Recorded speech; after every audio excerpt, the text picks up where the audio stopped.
Hey everybody, Adam Savage. I am at Propstore in London with Stephen Lane. Hello, sir. Adam, lovely to see you. Most of the time we are talking about objects from auctions you have that are coming up, but we're in your office today to talk about just a piece that we both love. Yes. I think most people are going to know exactly what this is. And Stormtrooper helmets are this funny thing to me. I was thinking about props that show up all the time. These show up all the time, right? You can always find them on eBay, Etsy, and high-end ones at auctions. But the market hasn't been sullied for these. Like when high-end ones come out, their provenance is usually known, and the fandom knows about these helmets at such a deep level that it's really almost impossible to get a fake out there. Yeah, we'd certainly like to think that we don't get to see any come past us or through us, for sure. Yeah, and absolutely. You guys have carried dozens and dozens of these over the years, I'm sure. We have, but not this particular one. And I think that's why we wanted to talk about it today, because this is obviously a sort of modern representation of a classic Stormtrooper helmet, isn't it? When we look at this, it sort of feels more A New Hope. It feels more original trilogy than some of the later reiterations that we've seen. And this has come into us from a charity auction just very recently, so it's great timing for when you guys are coming in. And it was made by our good friends Grant and Andrew and his team at FBFX. Did a cracking job on this, and it's a little bit difficult to tell exactly what it was made for initially, right? Because they've now been reused, really post Rogue One. Right, they make these and they go into the pipeline. Exactly, yeah, absolutely. So I think probably or possibly the original file for this helmet, the design for it might have been for Rogue One, and then the files get moved around between the businesses, the companies that are going to be making the helmets. So maybe Obi-Wan Kenobi. Certainly Andor Season 1 and Season 2. And then the paperwork that comes with this says that it was used for the Mandalorian and Grogu movie. Oh, fabulous. There could have been some use on the Mandalorian at some point. I mean, this stuff literally, obviously we're sitting here right now in the UK. Not all of those were filmed here in the UK. Yeah. So this stuff is moving around all over the place. And I think that's sort of part and parcel of the way that the assets are being managed now within Lucasfilm. Right. They appreciate that they've created this universe and the assets are intertransferable between certain films.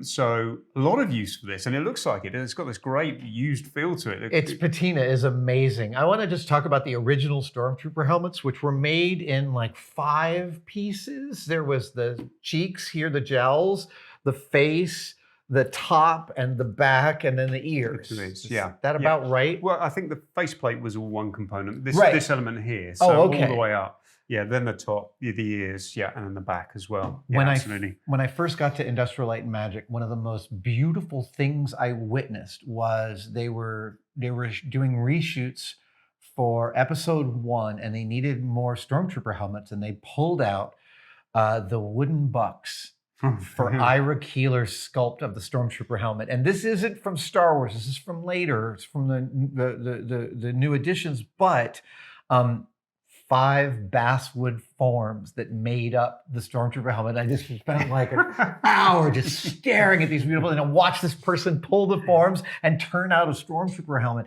And famously, the Stormtrooper helmets from Star Wars helmets are all canted, the eyes are slightly different. Darth Vader's face is not bilaterally symmetrical. There's a lot of marvelous inconsistency in the franchise. I feel like this is almost asymmetrical as well, though, isn't it? I mean, it doesn't look perfect to me. I feel like it's been, they've sculpted or played with the files slightly. I mean, I don't know. As you look at it there, does it look symmetrical to you? It doesn't look perfectly symmetrical to me. No, I think if I photoshopped it and flipped it, I'd be able to start to find stuff. But you were telling me about this paint dripping here. And again, this is sort of like the attention to detail that the guys at FBFX put into the work that they do, which we absolutely love, is the fact that you've just across the brow here, you've just got a small amount of paint run there. Now, my personal opinion on that, I don't know that this is going to be fact, but my personal opinion is there's something they're trying to emulate what was done in A New Hope. When Andrew Ainsworth painted those original forms that have been produced for A New Hope,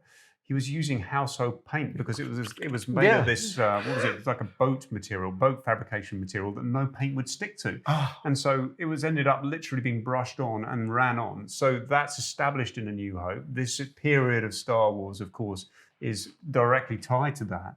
And therefore, we see perhaps these paint runs to emulate that, which I'm sure it's got to be. I think you're totally right. Andrew and Grant at FBFX, they make the Martians, they make all the spacesuits, they make so much beautiful work of such refined sensitivity. They would never let this out of their shop unless they insisted on it leaving their shop with this. Yeah. Right? Yeah, absolutely. I want to talk about the internal construction because far from being a slapped together set of vacuforms, this is a structural masterpiece in here. It is, yeah. And look, not just internally, but externally, because we're seeing the impact of what's being done internally on the external as well. Changes that we haven't seen before. So, for example, these are actually vents that are cut within the cast or the shape. These are stickers. They were stickers. Yeah, absolutely. Same for the jowl piece that we have here as well.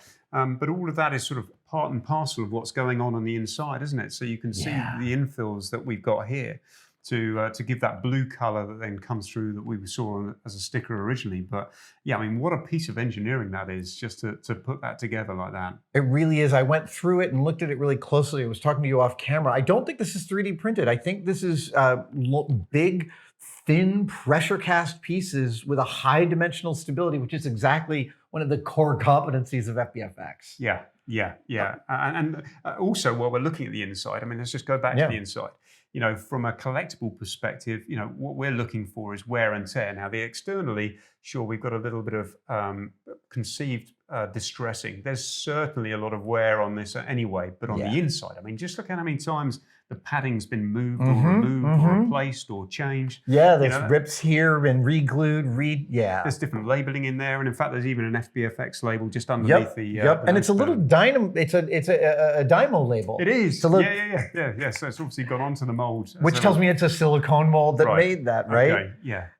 That's spectacular, and I like you. I love seeing the sort of the witness marks of its utility, right? Yes, yeah. No, it's just if it could tell a story, there's so much going on there, isn't there? We visited them at a certain point when they were working on this, and they had benches full of these parts. Plus, they made this actually fully mechanically take apartable, dismantleable. They made, basically it's all held together with screws, which I love because I hate glue. So this makes me really happy. Do you know how many of these they might have built? No, I'm not too sure now because they've been made and remade for so many of the different series and films that I'm sure they would have the paperwork on it. But yeah, I couldn't be definitive on that. And look, it's very rare that we can ever be definitive on the numbers that have been produced for any costume or prop. I did have occasion to ask them when I saw that they were working on this, is it as cool as I think it might be that you're actually making pieces of a Stormtrooper helmet? And they were like, you have no idea. No, they're fanboys, aren't they?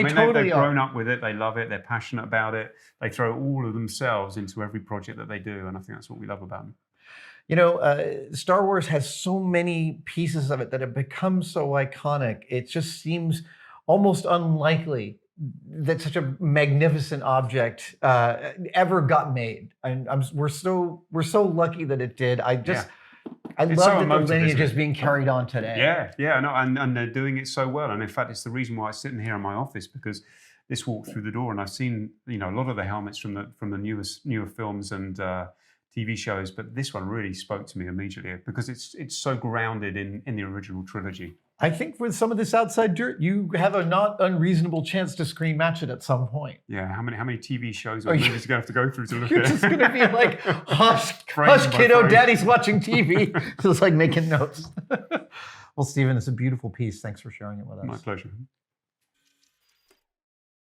Thank you guys so much for watching. One of my favorite things we make in our tested store are Demerit badges. These are like scout badges, but for screwing stuff up, because screwing up is not just a part of the making process, it is intrinsic to it, and we like to celebrate that. We've got 27 so far in the Supervisors bundle that you can go buy right now by clicking on the link in the description, but we also have a booster pack of some brand new patches. This is the Demerit badge for burning off your eyebrow. I am proudly sewing that to all of my clothes. This is the Demerit badge for having a messy workbench, which I do not get today. My workbench is super clean. And we have new octagonal patches that are, merit badges.